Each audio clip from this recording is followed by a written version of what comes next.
একটা doll connection করা হচ্ছে এখানে। হ্যাঁ, প্রথম আমরা একটা ম্যাগনেটিক কন্ট্যাক্ট, একটা ওভারলোড রিলে, একটা অন পুশ আর একটা অন সুইচ নিয়েছি। এখানে প্রথমে আমরা একটা ফেস দিব। ফেস হলো ওভারলোড রিলের এনসি, মানে 95 নম্বর পিনে।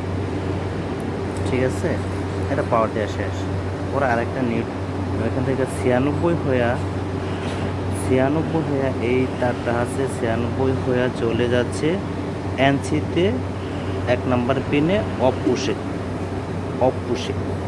ঠিক আছে, এই ওভারলোড রিলে এটুকুই কাজ। ঠিক আছে, পরে আবার মেন কন্ট্যাক্ট থেকে 14 নম্বর পিন এবং 22 নম্বর পিন শর্ট করে আমরা চলে আসতেছি অফ পুশের 2 নম্বর প্রান্তে, মানে এনসির আউটপুট থেকে শর্ট করব আমরা এনও, মানে অন পুশের এনও 4 নম্বর কয়েলে।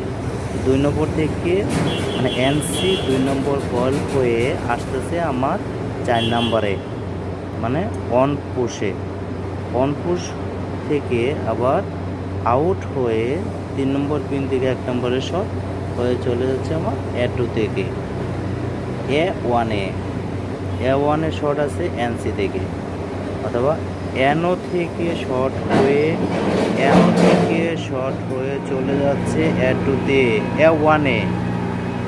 A1 থেকে চলে আসতেছে এনও 3 থেকে, অথবা X1 এর দুটো শর্ট হয়ে আবার এখানে বের হয়ে চলে যাচ্ছে আমার A2 থেকে চলে যাচ্ছে সরাসরি ম্যাগনেটিক কন্ট্যাক্টের মেন 14 পিনে এনও এনসি শর্ট। আবার এনসি 1 হয়ে এনসি 96 পিনে আমার সরাসরি কানেক্ট। আর হলো এনসি A1 এ। Okay, thank you.